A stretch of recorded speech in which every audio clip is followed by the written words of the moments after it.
예민수의 경제 토크 바이오 얘기하겠습니다. 퍼스트 프라임 리서치 손여로 팀장님 함께합니다. 바이오는 뭐 상당히 우리가 이제 주도주가 없을 때도 네. 시장을 꽤 주도하면서 잘 갔는데 최근에 이렇게 또 조금 관심에서 멀어진다. 주가 좀 조정받습니다. 왜 그렇습니까? 네. 네, 우선 제약바이오로 한다면 시장의 상황과 상관없이 네. 강세를 보이는 경향이 있다라는 건데 그거는 시장에 대한 투심이 상당히 좋을 때 이야기고 이번에 제약바이오가 이제 올해 이제 7월, 8월부터 강세를 보이기 시작한 것은 이제 B컷에 대한 기준금리 인하에 대한 가시화가 되었기 때문이다라고 판단을 하고 있고요. 네. 여기다가 추가적으로 미국의 생물보안법 통과 뉴스까지 두 가지 뉴스가 나오면서 국내 제약바이오 기업들이 강세를 보였습니다. 그래서 네. 오늘도 제가 제약바이오로 말씀드렸지만 저번에도 말씀드렸고 제가 비만 당뇨 치료제 한번 말씀드렸고 그다음에 바이오시밀러 말씀을 드렸어요. 그다음에 오늘 오픈 이노베이션을 이제 오픈 이노베이션 쪽을 말씀을 드릴 건데 네.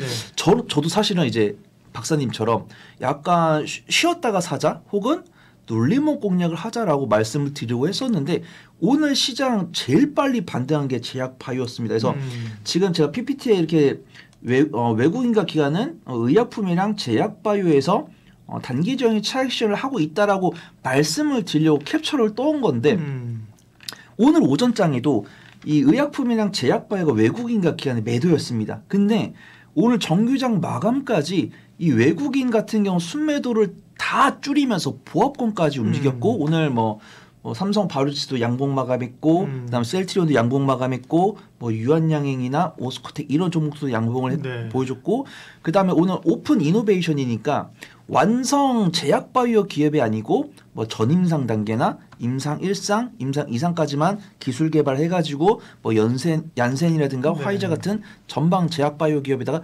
수출하는 그런 기업을 좀 보자라고 말씀을 드릴 건데 저는 이 대표 종목을 꾸려올 때 항상 이력 있는 종목들만 갖고 옵니다. 그래서 우리가 보면은 바이오시밀러는 사실 몇 종목이 안 되고 그렇죠. 그다음에 비만 당뇨도 몇 종목이 안 되는데 제일 애매한 게 오픈 이노베이션이라고 판단합니다. 그러니까 우리가 바이오텍이라고 하는 네. 기업들. 옥석을 구분해야 되는 섹터.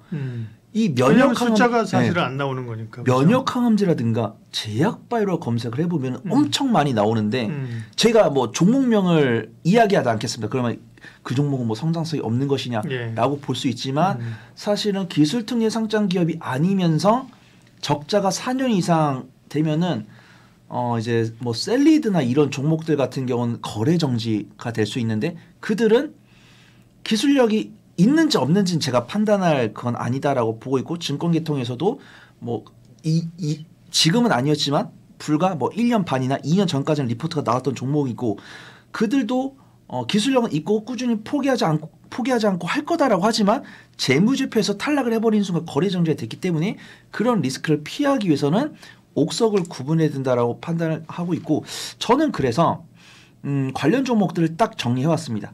과거에 기술 이전한 이력이 있는 종목 그다음에 기술 이전을 통해서 흑자 전환이 된 이력이 있는 기업들 그다음에 다양한 파이프라인을 이제 전방 바이오 기업들한테 이제 기술 이전을 가서 있는 종목들 위주로 좀 보고 있고 확실하게 다인 거는 오늘 제가 반도체랑 2차전지랑 제약바이오 3개를 준비했지만 오늘 가장 자신감 있게 말씀드릴 수 있는 거는 오늘 어려운 시장 속에서도 반등이 제일 빨리 나온 제약바이오를 좀 세게 말씀드릴 수 있을 것 같습니다. 네, 제약바이오 중에서도 오픈 이노베이션이라는 저는 좀 바이오텍하고도 비슷한데요. 이제 신약을 완전히 개발해서 판매하는 것보다 기술 개발해서 네. 라이센스 아웃하는 거죠, 그죠? 네, 그게 오스코텍이 이제 유한양행이랑 해갖고 지금 한번 히트를 친 거잖아요, 그죠? 네네. 네, 그게 가장 이력이 지금 성공적인 이력이 있는 거고 관심 많죠. 뭐 어떻게 보면 알테오젠도 그 바이오텍 속에 들어갈 수 있는 거고, 그죠? 네. 결국 성과가 좀 있는 쪽이 잘한 애가 앞으로도 잘할 가능성이 높다. 그겁니다. 그래서 만약에 제약바이오가 물렸을 때 그냥 보유만 하더라도 꺼낼 수 있는 섹터라고 한다면 편하게 말씀드리겠지만 우리 개인 투자분들께서 가장 많이 거래 정지를 당하고 가장 많이 상장 폐지를 당할 섹터가 제약바이오이기 때문에 옥석을 구분하는 게 맞다라고 보고 있고요. 제가 지금 PPT에 물론 뭐 삼성 바이오로직스도 말씀드리고 싶고 뭐 셀트리온도 말씀드리고 싶고 뭐 알테오젠 뭐 삼천당 제가 이런 종목들 다 말씀드리고 싶은데 말씀 이미 다 드렸어요. 저번 달이랑 저저번 달에. 그다음에 유한양행이랑 오스코텍까지도 저번 녹화 때 말씀을 드렸습니다. 근데 오스코텍은 제가 녹화하고 떠난 이후에 그 유한양이랑 오스코텍이 이제 레이저 티닙에 마일스톤을 유입을 했다는 뉴스가 나오면서 가한 슈팅 나왔습니다. 그래서 저번 방송 보시고 유한양이랑 오스코텍을 유심히 보셨던 분들은 참고를 해보시면 좋을 것 같고요.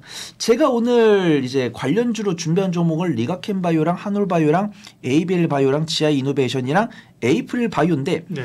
공통점은 지아이 이노베이션 빼고요. 지아이 이노베이션 빼고 이 4개 기업은 기술 이전을 한 이력이 있고 실적 개선이 됐던 이력이 있는 겁니다. 그래서 일단은 리가켄바이오 같은 경우는 매출액은 증가를 하고 있고 영업 손실이 줄고 있어요. 근데 아시다시피 리가켄바이오 같은 경우는 얀센의 신약 후보 물질 LCB84를 이미 기술 수출했는데 이 LCB84랑 경쟁을 하고 있는 신약들이 임상 결과 안 좋다라고 합니다. 그래서 여기서 이제 얀센에서 이제 리가켄바이오한테 그 단독 개발 옵션이라고 있더라고요. 그래서 저도 이 단독 개발 옵션이 뭔가 검색을 해봤는데 이 리가켄바이오가 갖고 있는 이 신약 후보 물질을 얀센에서 못하겠다라고 하면은 다른 데다가도 또 수출할 수 있는 건데 얀센이 못하게 한다는 겁니다. 우리 이거 절대 포기 안 할 거니까 너네 이거 다른 데다 팔지 마. 그래서 이 옵션을 행사를 하면은 일부 이제 2,600억 정도 되더라고요. 2,600억의 실적을 챙길 수 있다라고 있습니다. 그래서 이게 아직 안 들어온 거기 때문에 리가켄바이오가 최근에 증권사들로부터 왜 목표가 상향 리포트가 나오는지 봤더니 이제 이렇게 가만히 봤는데 이제 매출액은 몇백억 정도 찍히고 있고 영업 손실이 뭐 마이너스 800억에서 뭐 마이너스 400억 이런 식으로 줄고 있는데 아니 그러면은 이제 약간 그런 거죠. 알테오젠처럼 미래에 거의 실패하지 않을 그러니까 이 기업이 잠재적으로 내년이나 내후년에 가져올 실적이 오차가 없어지는 거죠. 그래서 리가켄바이오 같은 경우도 현재 영업 손실폭을 줄이고 있는데 이 옵션을 행사했을 때는 그냥 실적이 2,600억이 찍히니까 이 증권사들 믿고 리포트를 쓰는 것 같습니다. 그래서 제가 대충 계산해 봤는데 이제 매출액이 2,600억이고 뭐 이제 비용이 크게 제거 안 될 거니까 그냥 한 2,500억 정도 단기 순이익을 찍힌다고 가정했을 때 퍼가 15 정도 되더라고요. 그래서 2,500억인데 지금 시총이 한 3조쯤 되니까 12개 선행퍼가 거의 15, 20밖에 안 된다. 그래서 정말 유한양행이랑 오스코텍을 바짝 쫓을 수 있는 종목은 리가켄바이오가 아닐까 그렇게 판단되는데 이 부분들이 선반영이 돼가지고 올라가 버렸으니까 매매 잘하신 분들 위주로 좀 보시면 좋을 것 같고요. 한올바이오파마 같은 경우는 유명합니다.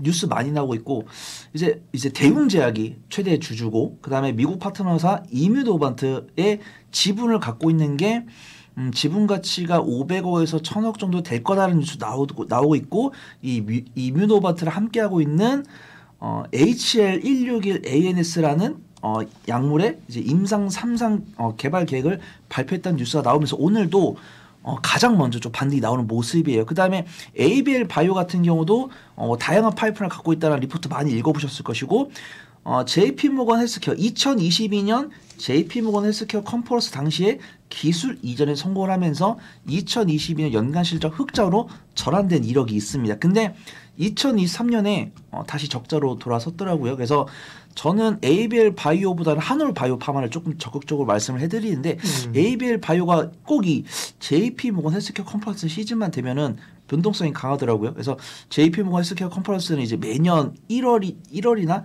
2월쯤에 있으니까 ABL 바이오 좀 유심히 봐야 된다고 보고 있고요. ABL 바이오 같은 경우도 끝났죠. 이제 9월 13일부터 17일까지 이미 진행이 완료된 에스모 유럽 종약화에서 이중항체 면역 항암제에 대한 임상 결과 데이터 이런 것들을 발표했기 때문에 이 부분을 좀 보시면 좋다라고 판단하고 있고요. 저는 탑픽을 에이프릴 바이오로 말씀을 드릴 건데 GI 이노베이션도 굉장히 좀 흥미롭다. 제2의 알테오젠을 찾아야 되는 거잖아요. 그렇죠. 그래서 뭐 리가켄바이오, 한올바이오, ABL 바이오도 말씀하셨는데 네. 조금 더 이 연사 힘을 주어서 얘기할 종목은 에이프릴 바이오다. 에이프릴 바이오입니다.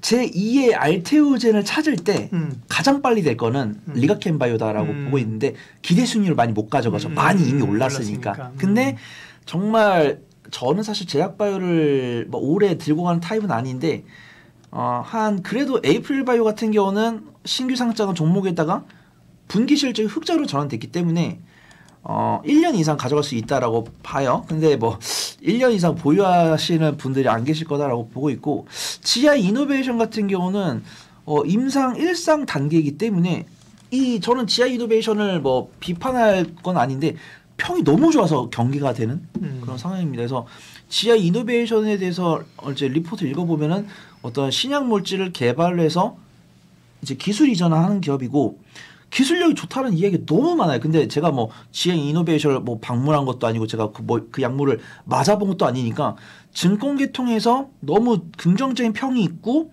임상 1상 단계이기 때문에 부정적인 뉴스가 나올 일이 없다.